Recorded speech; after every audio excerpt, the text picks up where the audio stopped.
Welcome everyone to episode 33 of the What Sales and Marketing Got to Do with It podcast. My name is Gemma Adair, founder and principal marketing consultant at Riddell Consultancy. This podcast aims to delve deep into the minds of sales and marketing leaders, uncovering what keeps them up at night, what drives their passion, and how they execute successful strategies in both their personal and professional lives. I'm delighted to welcome Sofia Bressler Riddell, who is a digital sales consultant at Avanade. Great to have you with us, Sofia. It's great to be here. Good to have you. Where are you based again?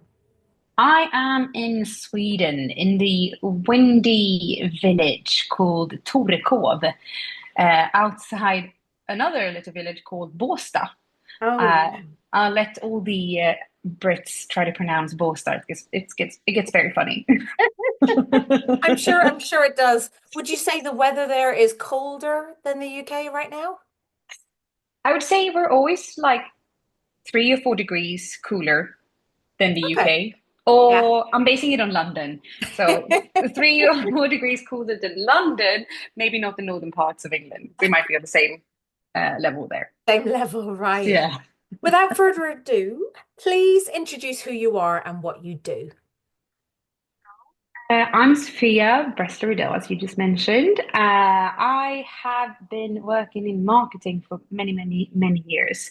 Before that, I worked within the TV industry and the radio industries. I come with an entertainment background. I've been working in the corporate sector for quite a while now, both in banking and in IT.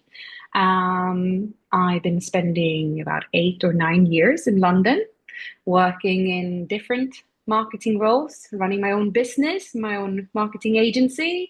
Then I got a contracting job at Avanade as a field marketing consultant. And then I've been there for like 5 years. And now recently, I just moved over to the sales side in Avanade instead, in the digital sales side, which I'm really excited about because I've always felt like there's a gap between marketing and sales quite often.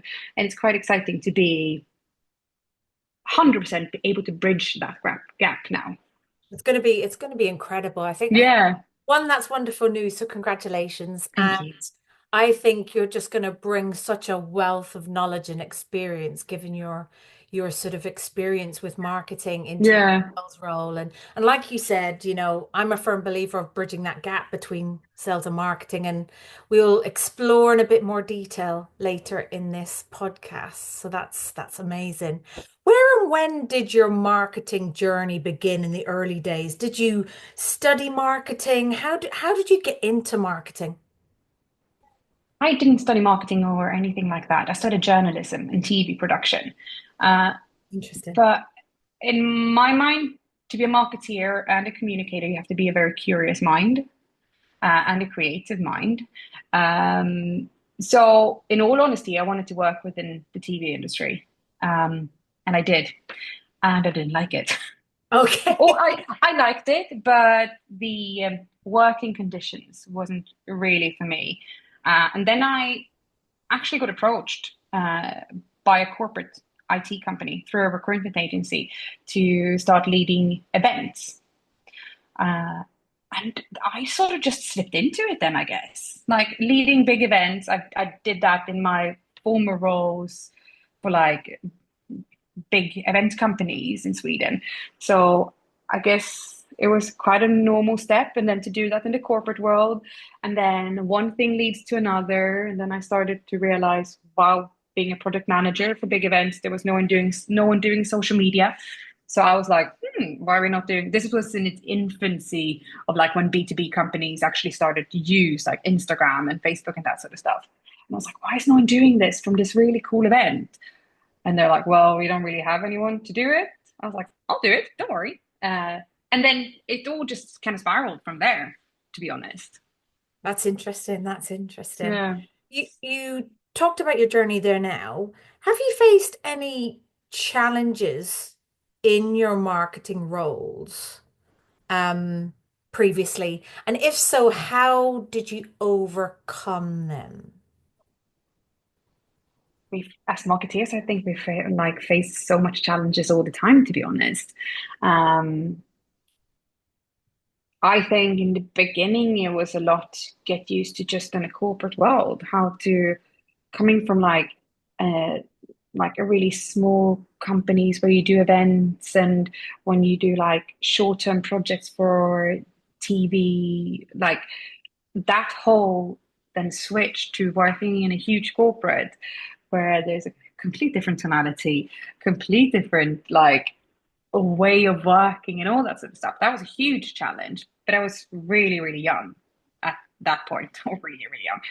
I was in my 20s. So like in that sense, like maybe more adaptable, but it did challenge me a lot because I also in that, like after a few years, I'm a very dedicated person. I'm a very loyal person. When I go in for something, I go in 110%. And when I was younger and in the beginning of my career, I didn't really know how to stop and like sort of listen to the signs of my body when I was too stressed. So I actually almost hit the wall once. I sort of went in through a side door of it. Mm. So I think that's probably my biggest challenge when almost getting a burnout. And that's why I got on sick leave and like had to like completely revalue how I work and what I do. Um, and that was probably at the moment one of the toughest things that ever happened to me. But now in hindsight, one of the best things that ever happened to me because you really have to like, okay, revalue, reprioritize, and realize that it's only your health that's ever matters. If you're happy about stuff, then you can do sort of anything. Um, so for me, it's been, and that has been a continuous challenge for me to find the balance between work life. Like the work life balance, that's been a continuous challenge for me. To always like, no, you need to figure out a good level of how much you put into work, and then because you need to have time and energy and space for everything else going on in your life. So I think that's like on a very personal note, a Yeah. very big challenge. And I think we're quite many people that face that challenge. And I think we're starting to talk more about it, but when this Yes. happened for me, gosh, we did not talk about it. And it was like, oh my God, you, how could it happen to you? And that sort of stuff. Of all Uh, people. of all people, you. And that's always how it is, right? They're like, Yeah. oh, of all people, you.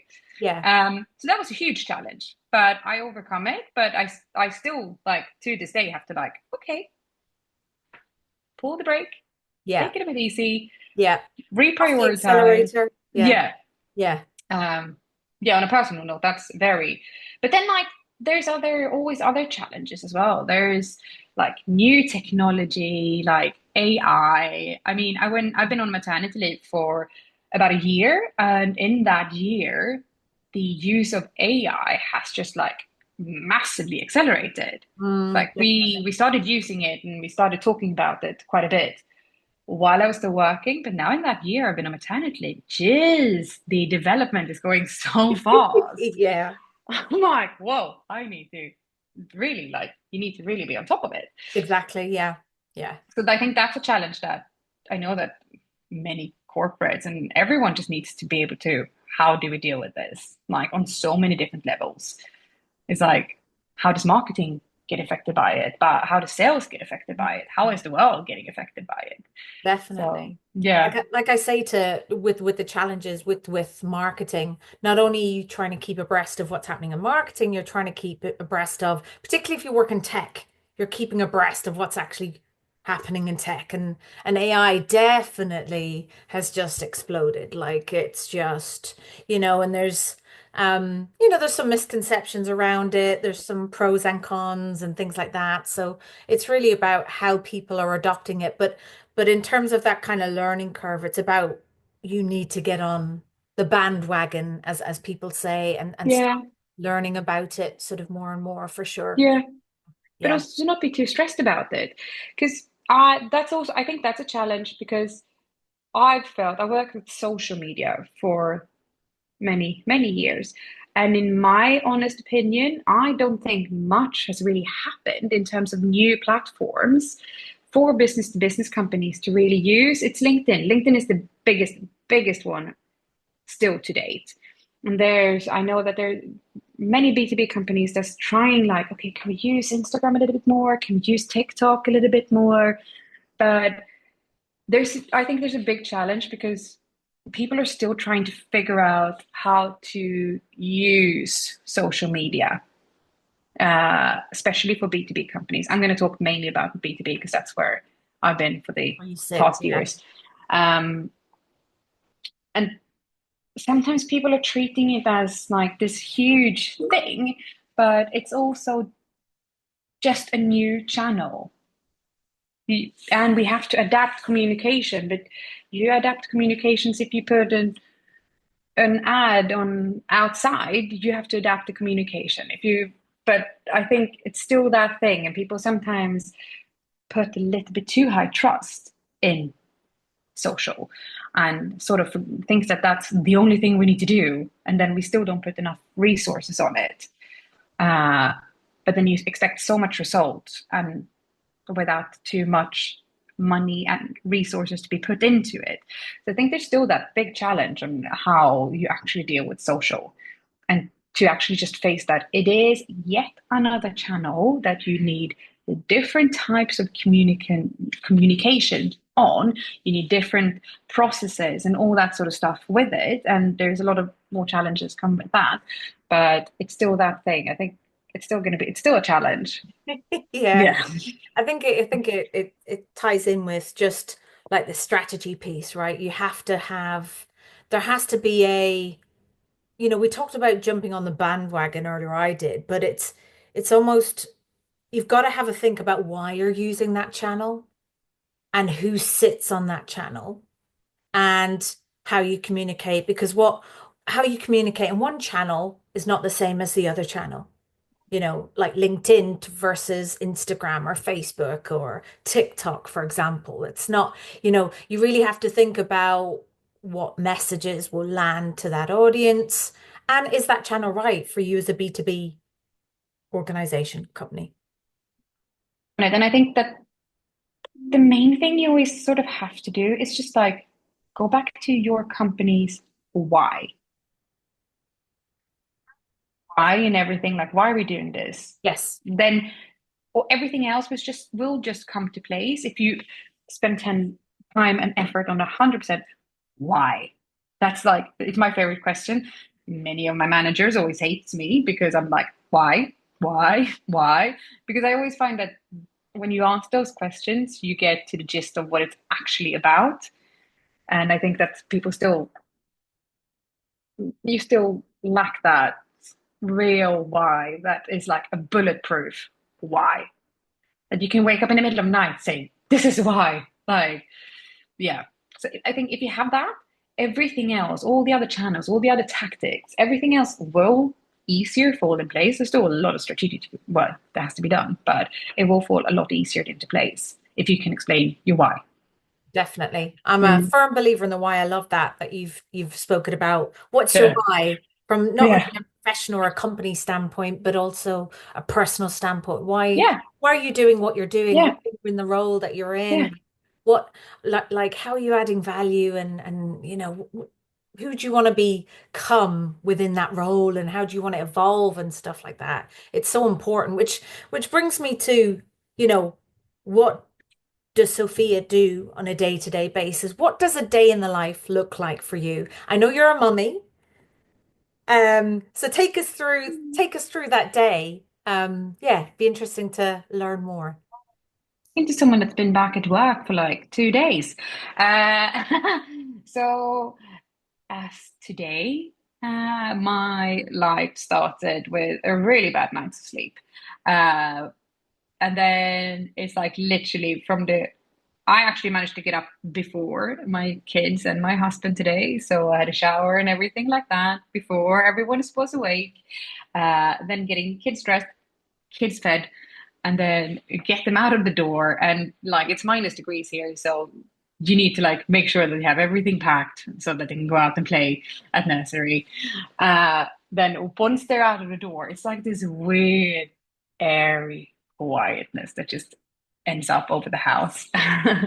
So I'm like, oh, this is what it is. which is quite new still. Like I've been on maternity leave for ages, so it's quite new.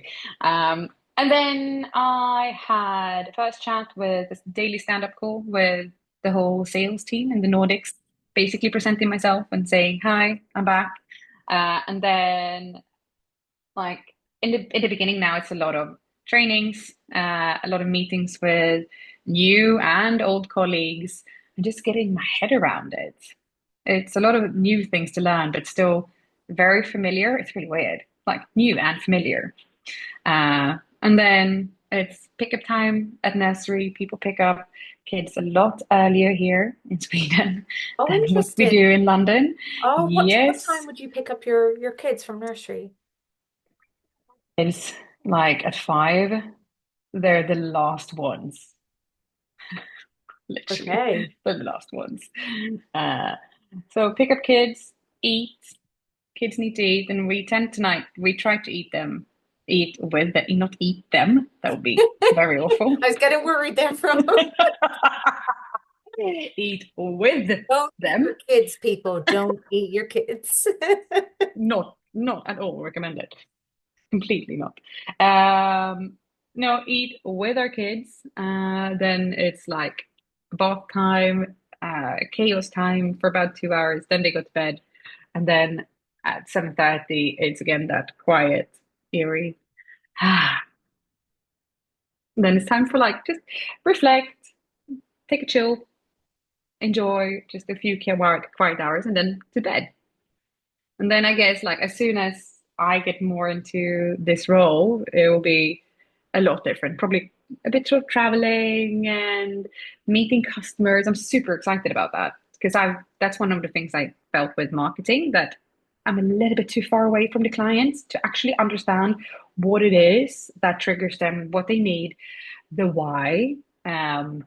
So I'm really excited about getting closer to our clients to understand the why. Um, I think that's the main thing I'm actually the most excited about. That's brilliant. And I think Mm. it goes back to that whole kind of sales and marketing alignment because in some marketing roles, you don't get out to see the clients and meet the clients or be around the clients. It's sort of left with sales to kind of feed that information back, what's top of Mm, mind, mm, what challenges are clients facing, and that's why both both teams, both functional areas need to be aligned and work together because it can be quite tricky.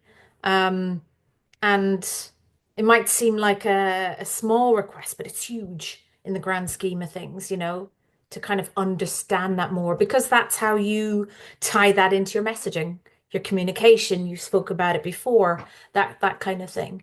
Um, is there an area of marketing you like the most and why? And is there an area of marketing you like the least and why? most it is social media. I think it is a super exciting space to be in because you also have a lot of different things you can do. And I think what companies are doing is the personal branding on social. I think there's a huge like benefit of just opening that box a little bit more and to educate your staff and to be kick ass, excuse my language, but on social media. And there will be so much benefits, especially like senior leaders build up like if you have your experts, make them expert, make them superstars on social, let them talk about their niches and let them be their stars that they actually can be. I think there's too few doing Love that. that. That Yeah, is I just it's like such a nugget. If yeah. anyone wants to take anything from this podcast, what Sophia, I mean, that is a game changer. What you've just I, mentioned. I'm so glad you mentioned and it. like there's people, there's company that says that they do it, but you just don't harness the whole thing of it. But it's also huge, like, and it's a huge like machinery to be able to set that up, and it requires a lot of effort. And of course, it also gets quite scary with compliance issues and stuff like that.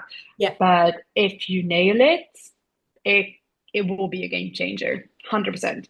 And I think what I like the least is probably campaign management, like big, heavy campaigns, Mm. um, that takes a lot of resources, a lot of efforts, and that sort of thing. And I think that's my least favorite because it's quite slow moving. I like the fast moving paces, and like when you can do a big impact on short time and little money. That's I think that's super exciting, not the big expensive campaigns. I sometimes don't have that patience, and I know I need to work on it. But yeah, so I think that's probably my least favorite. That's the bit. And to be honest, my least favorite also like print, but that maybe maybe comes with that I am passionate about social. Sometimes Yes. it can be like if you can combine social media with like a personalized letter in a physical mailbox. Yeah, Imagine direct that mail. Yes. when your systems could talk like that, that would be a game changer as well. Yes. But it's hard to get that, Definitely. Yeah, definitely. that whole kind of But digital marketing kind of that kind of with traditional kind of marketing, that kind of yeah. exceptionally well together. But when I say print, I mean more like the brochure stuff that you Mm, might stand and hand out at like physical fairs. yeah. That's it's just not my forte. I've never worked with it, and Of course, of course. And I uh, think as well nowadays with the whole print side of things, it's definitely not dead, as some people like to say. But I think as well you have to think about, the sustainability, that kind of thing. If you're printing off a whole heap of brochures, it's not going to be great for, you know, um, to uncover like then you see, oh, there's a spelling mistake in here. yeah. Guys, we need to reorder 10,000 copies of this. I Yeah. mean, that's not fun. But if it's a digital brochure, like, okay, I go and edit the PDF. Click, done. Exactly, exactly. And it's quite true. You can do it there and then while it's live, right? Yeah. There's Yeah. no having to go through the process again and stuff, which can create all sorts of havoc. Um, from your experiences, what other misconceptions do you think people have about marketing? So What's that? that we're cost centered, that we're only a cost. Hmm. I genuinely think that that's a huge misconception because like mm, if you don't have marketing, you don't have anyone that can actually speak your brand and help you out with those sort of things. So like I think that's the biggest misconception ever. With great marketeers and communicators, you're not a cost center, not anywhere near. I think that's a fail. I think that's a shame that that's often viewed like that. That's a very good point because that comes up quite a bit. Cost center and some of the other podcasts, people say, oh, you're the creators, you're the coloring in people, but I think cost center is a big one that kind of comes up quite often. And there's that whole education piece around, I think marketing can be a cost if you're not marketing Yeah. in the right way and you don't have a why and you don't have a strategy and you don't understand the channels, the routes to market that you're going after, or you don't know where your target audience sits. That's when it will be a cost. And also for like small to medium sort of organizations as well, it's about starting off with something. You don't have to get a comprehensive suite of things. You can start with something. Some marketing activities don't have to be a cost, and some it does. So yeah, definitely. We mentioned before about, that whole kind of sales and marketing alignment, and I'm a firm believer in that. Any additional insights from yourself or any additional experiences or around that, separate to what you've just mentioned before? Marketing always understand each other. We don't understand what we're each driven by. Um, and I think also in this day and age, we don't meet. physically as much. But if you actually meet each other and like, oh, this is what I'm driven by, like both private and like professionally, I think that's a huge like enabler to be successful in that integration. Um, but that's what it is with everything in the world. If you meet physically, you actually start figuring out quite a bit of stuff. Um, and that we're targeted. Our KPIs are very different. Mm. A marketing seldomly, I think, reaps the benefit of when sales does really well. Like bonus systems are not always in place for marketing, but it always is for sales. So like, and we have like sales are usually targeted on completely different things than what marketing is. And how we be like then you can't work genuinely together if you Yeah. don't have the same KPIs or Mm. similar at least. Yeah. I think that's a major one. Yeah. It's that whole kind of silo. You're in your silo, I'm in my Yeah, silo. yeah. However, we both, need Same to, thing. We both have the same like overarching goal, but it's not always visible in the when it comes down to business. yeah. And I think that's a shame. But I do see like there's a lot of more corporates that start talking about it. Mm. Um, but that's one thing that I think is a little bit off. Definitely. No, you're like I say always in this podcast, speaking my language. It's like no wonder you are who you are and what you do. Awesome. Awesome. How do you stay up to date with what's happening in the market, whether from a technology standpoint or marketing standpoint? There's MarTech in marketing. So yeah, how do you stay up to date with what's happening in the market?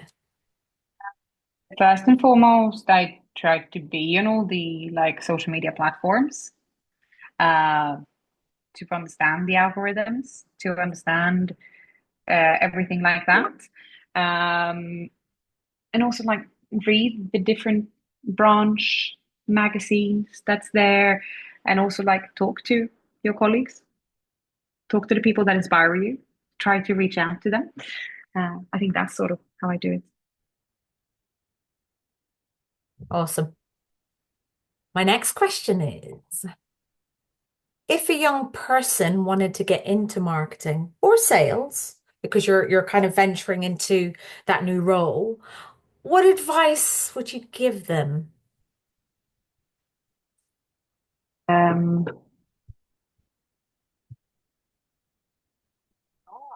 what would I give them? What advice would you give them? I think as well, you mentioned it at the top Gen of the call one about being thing, curious. yes, be curious. Don't have any set path. Always though, one thing. Always make sure you have fun. Because if you have fun, you will develop, you will excel in your career, in excel in whatever you do. If you have fun, things will come your way. But the day you don't have fun, stop it. Yeah, Look for something else. yeah. And that's why it's important. You've mentioned it time and time again on this podcast is the why. Know your why. Know why you're doing what you're doing. Mm. On the question of the young person, what did you want to be when you grew up? You're up like that's. Or Um, when you were younger, what did you inspire to be? I wanted to be like my dad. He was a radio journalist, read news at radio. That's what I Oh, wanted to be when I incredible. was like 10 years old. Cool. And then I did it. And then I wanted more. Oh, But wow. yeah, I wanted to like work with fast pace. Like he was pulling like all the like stuff and up when he pulled the, I don't know, when he turned the microphone on, like Yeah, yeah, 100,000 people could hear him. And I'm like, wow, this is so cool. So yeah. that's what I wanted to do. Oh, incredible. Yeah. And you did get a taster of it. You did Yeah, get a I taster did. of it, which is Yeah. brilliant.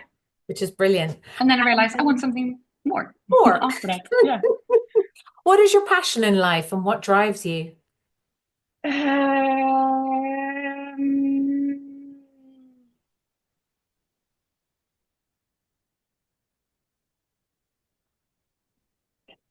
like it comes back to like having fun, be curious.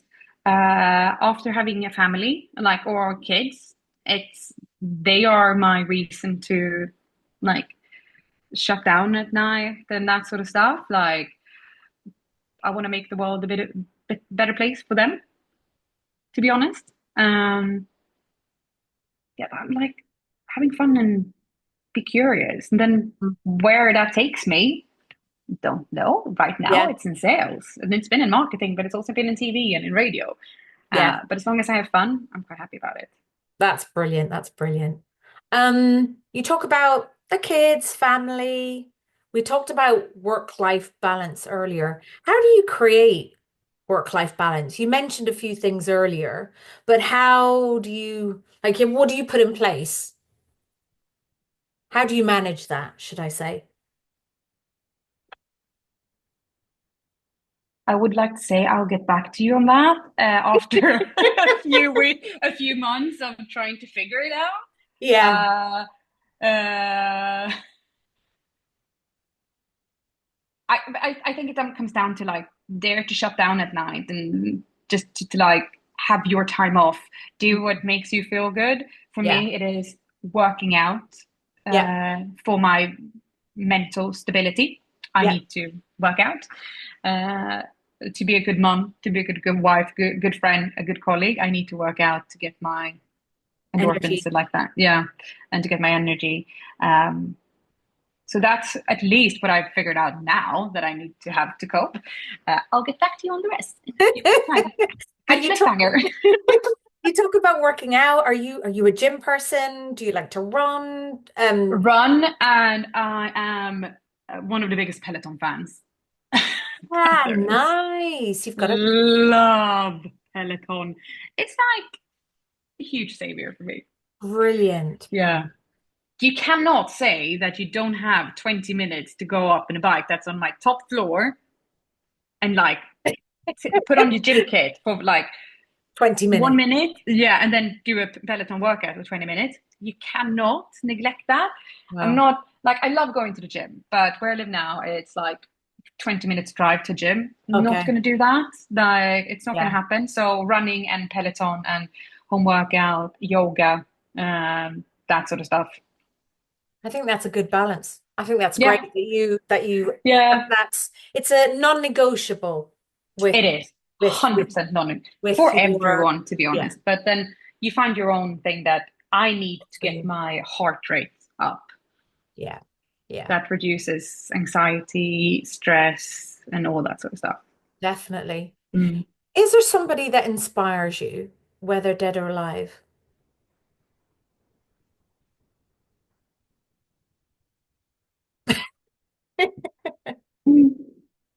Not like famous people in that sense. Okay, okay. Yeah, have Not to that I be can say, famous. not that I can say now. I think there's a lot of like in different like aspects. There's lots of people that inspire me in different ways, Hmm. but not anyone that like inspires me like in a holistic sort of view.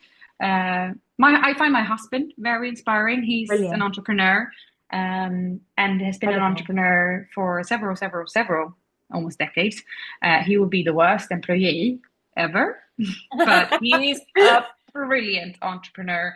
The way he deals with running a business, being a leader, being a dad, being a husband, Oh, that's and brilliant. like the whole combination, and he's his extreme growth mindset, and that there are no mistakes, you just learn from it. Nice. Like he lives it. Many people says it, but he lives it, and I find that very inspiring, to be honest.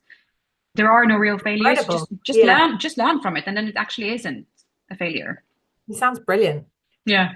A good man there. Yeah, no, Yeah. that's brilliant. Yeah, yeah. Shout out. He's just got loads.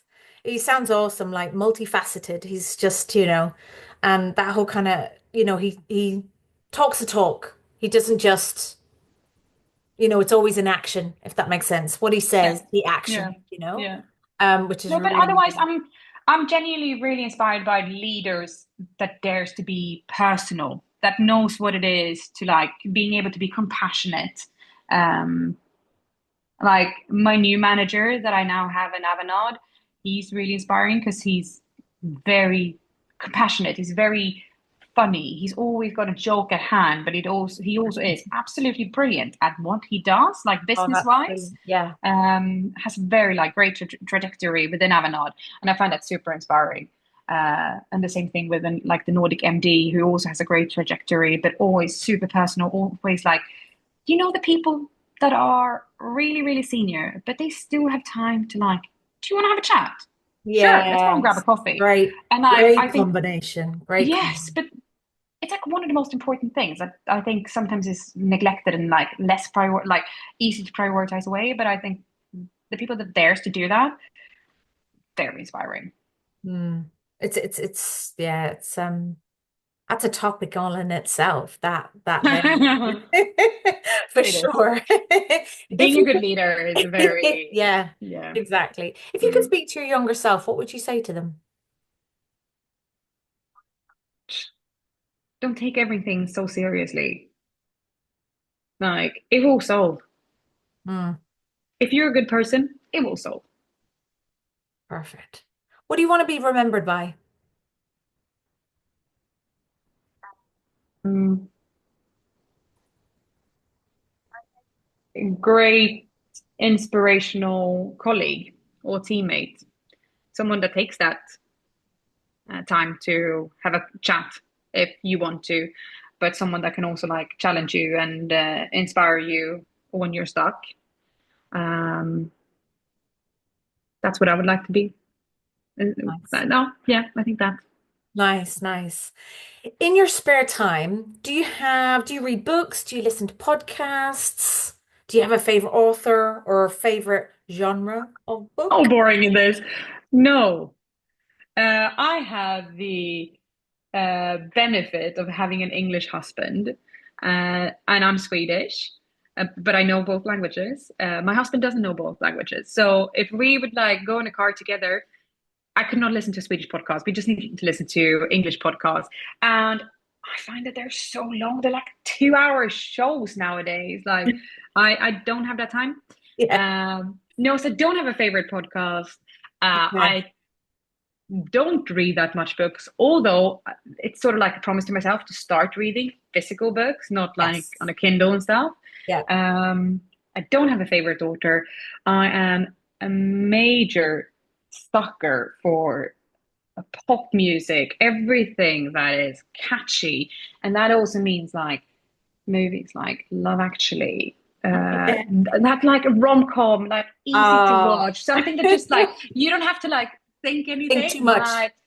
My siblings hate me. They think I'm the most boring person, the most geekiest person, and like liking Yeah. that stuff. But that's my relaxation. I Nice. can't like any like complicated shows that where I Yeah. have to put my energy Keep it light. into. It's quite Keep it light. light. Yeah. Yeah. Yeah. Which is think like it's not the trendy thing to say.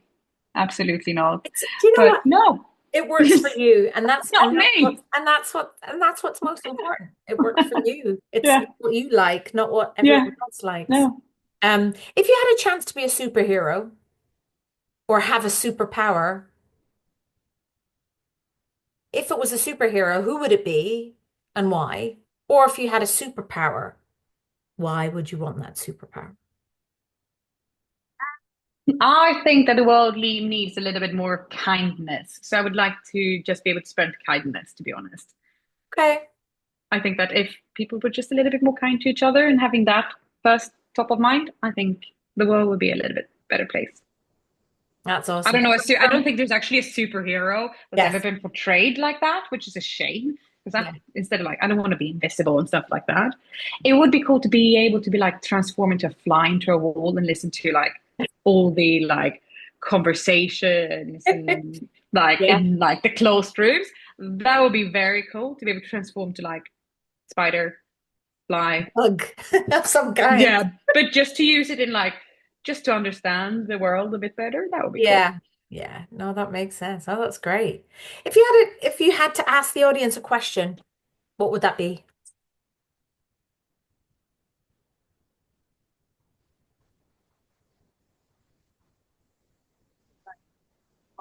question ever, but what do you think is the future of marketing? Like, what will genuinely happen to marketing Mm, in the next coming years? I think that's quite exciting.